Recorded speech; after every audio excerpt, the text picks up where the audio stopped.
everyone at home. I think we started really well. We did a very good first half. The result should be completely different. And then, again, I think 6 minutes of the second half, similar to Nottingham. We lost the concentration, and they scored 2 goals.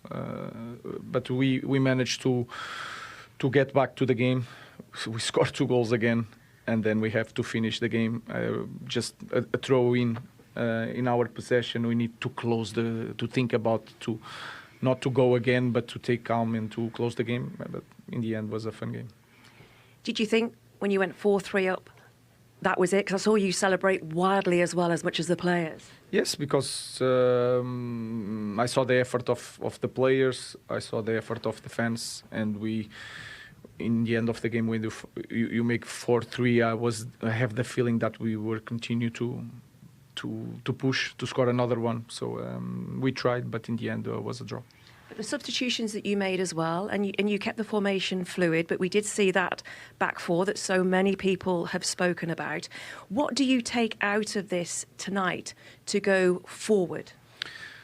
The same, a lot of good things, but a lot of things to work.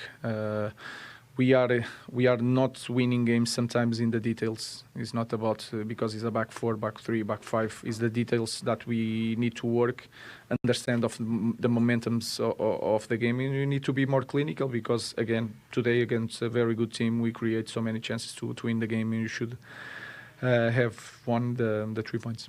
And also, when you talk about the 3 points, we spoke in the build-up to this game last Friday, about whether the glass is half full or half empty, and the fact that you've dropped 7 points now in the last 3 at home, I'm guessing that's the one that annoys you the most. Yeah, of course. When you win away, you should win at home. But we need to focus on the performance today was different from the last 2 at home.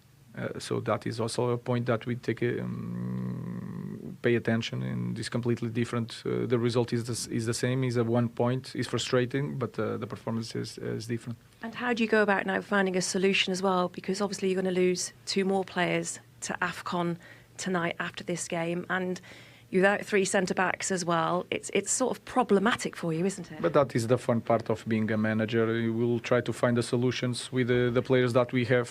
So. After last season, I think we are ready to cope with whatever they present in front of us. So let's move on. And we already knew we had some injuries. All the teams in England had the injuries. We will try to find a way to score goals in a different way. Ruben, thank you. Conceding 4 as well. Can you see the positives for Manchester United in this performance, Olivier? Well, the confidence for the strikers. But obviously it's hard to win a game when you concede 4 goals.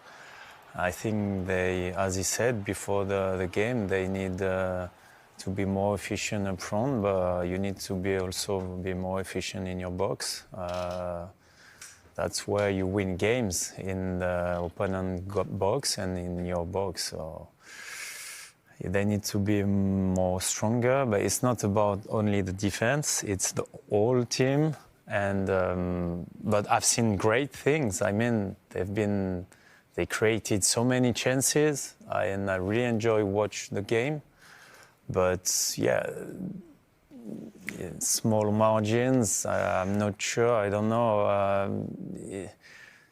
When you're at home and you win 4-3 and 5 minutes to go, you need to put the game, close the game, as he said. And he should be very, very frustrated. He clearly is. He says it's not about the tactics and the formation, it's the details, which is costing, it seems, Manchester United time and time again right now, Jamie. And this inability to keep clean sheets is really hurting any progress. Yes, it's a big problem for them. Now, they had problems at both ends of the pitch last season. We highlighted before the game, they're improving in attack. We saw that again tonight. Some of the attacking players from Manchester United were fantastic. They had a lot of young defenders out there as well tonight, which didn't help. You're and Aiden Heaven, yeah. Yeah, and listen, I've been there as a young defender. You make a mistake more often than not, it ends up in the back of your goal, and that was the case tonight. Because even though the game's finished 4-4 and Bournemouth probably should have won it at the end, Manchester United were by far the better team. And that was the first time in a long time, or certainly the first time under Ruben Amorim, when I've felt like I was watching what Manchester United should be, where it's just wave after attack, wave after wave, there's counter-attacks, and almost the opposition feel like they can't keep them out, and you're getting sucked back. I've been there as a defender. You're getting sucked back into that box in front of the Stretford end. You can't get out. And then it was felt inevitable when it went 3-3, I think, that United would go and make it 4-3. It just felt that, you'd seen that story happen so often before as players. We've seen that before, haven't we, Olivier? And I think we need to give credit to that team, Bournemouth, who didn't close the game and who attack like they were at home, like they play with freedom, like fearless. And we need to give credit to this team, which was really efficient up front. I mean, they to compare with the XG, I think they made the most of it. They certainly did.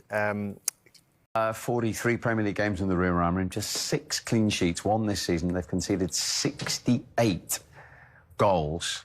In fact, since he was appointed, only 3 teams have conceded more. So, whilst you two are making the point, attacking-wise, lots of positives and more than shoots of recovery, that is an issue, quite clearly, that he still hasn't sorted out.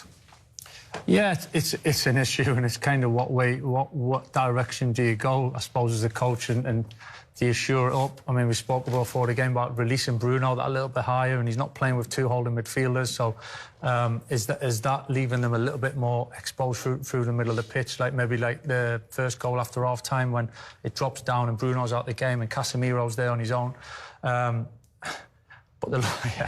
it's that conundrum of they look so good going forward. I do think personnel at the back will help them. That they're missing Maguire, they're missing De Ligt, they're missing big imposing centre half. So I do think that will have an impact now that they look more dangerous. I think with a big figure at the back that coming into a team that's dangerous, I think it'll be easier for them to fit. I mean, for half an hour or so, they looked fantastic at the start of the game. They defended really well. Bournemouth had 1 header. So there's the balance is getting there, but then all of a sudden you kind of go bum, bum, bum and concede 4 goals and you feel like you're back to square one. You feel you can't have it both ways, can you? Because they've improved that dramatically in scoring. Only City now have scored more goals this season than Manchester United. Well, exactly, yeah. Listen, everybody aims to have it both ways, obviously to hardly concede and to be scoring plenty of goals. But in general, you look at even the best team, you look at Arsenal, they're not massively free-flowing in terms of scoring loads and loads and loads of goals. Their defence is probably where they're strongest. But for Manchester United, if you watch them for the last 10 years, I mean, it's been so drab, it's been so bad, and to watch them attacking like that again is a breath of fresh air, I feel. Yeah, 6th and not 5th at the end. I mean, he's talking about concentration. Is it sometimes just a little bit of game management, a bit of know-how in that situation? I think, Steve, they've gone down the direction of suddenly becoming really dangerous going forward, and there's the excitement about it. I mean, I was watching it, I was getting excited. The players must feel that. The supporters, you could tell, feel that. So that's something that they need to then deal with emotionally. And when's the time to take that risk? When's the time to make that forward run? When's the time to actually, like the first goal, Semenyo's goal, and Luke gets pulled across, so thinking about playing forward and gets caught high, and then Semenyo's got that space to run into, and it's getting the balance, and they kind of got to learn, because they've probably not been that expansive, they've not been that fluid with the movements over a period of time. So the next step for them is, brilliant, do that and get ahead in the game, but you've got to manage the game as well, and picking their moments is the next step for them. Thank you very much. So much to talk about. We've run out of time. Michaels, thank you very much. Oh my days, I am absolutely speechless. I am shaking. If you missed Manchester United versus Bournemouth tonight, you missed the game of the season. It finishes 4-4 at Old Trafford. 8 goals, chaos, absolute Barclays Premier League heritage. I don't even know where to start. We thought United had turned it around. We thought the comeback was complete. Bournemouth went 3-2 up and Old Trafford was silent. But then Bruno Fernandes, that free kick was world class, flicks off the bar, unstoppable. Then Matheus Cunha drills it home to make it 4-3 in the 79th minute. And you think, surely United hold on now. But no, this United defence, without Maguire, without De Ligt, just couldn't handle the pressure. 84th minute, Eli Junior Krupi pops up and it's 4-4. A defensive disaster class from both sides, but for the neutral, absolute cinema. We have to talk about the attack though. Bruno Fernandes was unplayable tonight. Assists, a goal, he carried this team. Matheus Cunha was electric, but defensively, man, it's worrying. Petrovic in the Bournemouth goal had a nightmare, but United's backline was wide open. Every time Bournemouth went forward, they looked like scoring. And huge credit to Bournemouth. They've been on a terrible run, haven't won in 6 games, yet they come to the theatre of dreams and go toe-to-toe. To equalise late on at the Stretford end takes serious character. Ruben Amorim is going to be furious with the defending, but he can't complain about the fight. Coming back to lead 4-3 showed real spirit, but dropping points again at home, especially after leading so late, that is going to hurt in the race for the top 4. This feels like a defeat, even if it's a point. I need to catch my breath. What did you guys make of that madness? Was that the best game of the season so far? And who is to blame for that late equaliser? Let me know in the comments right now. If you enjoyed this instant reaction, drop a like, sub to the channel because we are covering every single United game, and I will see you guys in the next one. 4-4. Unbelievable. Peace. Analysis. And we'll start with Arsenal, who, survived a real scare against Wolves. 90+4 on the clock when an own goal went in. How significant, Jamie, might this goal prove to be, do you think? Huge. It was. It felt like, mentally, psychologically, if this had been a draw, you'd almost listen to some Arsenal supporters, even pundits after the game, talking about they felt that almost like the title was at stake on this game. And I've said this before on the back of last week where they reacted late on to conceding a goal. There's a long way to go and they need to sort of almost fix themselves mentally. There's a long way to go. At some stage, City might go above them by a point or two. It's not the end of the world, as I said. We're still very early in the season. But there's a nervousness around Arsenal, as you'd expect, because they haven't won the league for so long. I get that. But they're going to have to curb it between now and May. How do you see it, Olivier? Is this the season that Arsenal are going to end this long wait? Hopefully, I wish them. But usually we used to get nervous around February or March. And I remember when Leicester won the title in 2016, we collapsed a little bit in that time. So if Arsenal is able to keep the rhythm and the race with City probably until mid-March, I would say. Olivier, can I ask you, when you say how it affected you mentally at that stage, are you talking about the squad of players in the dressing room, or are you talking about actually the crowd and sort of the atmosphere and everyone getting a little bit nervous about actually losing what they had? Can you say again? Sorry. Sorry.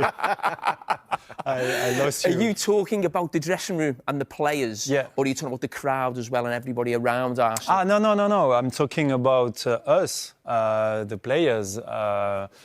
And statistically, and you can see in the records, even the previous years, last year and 2 years ago, Arsenal was there until a certain period where they lost the race for the title because they were not consistent enough, maybe at this time, February or March.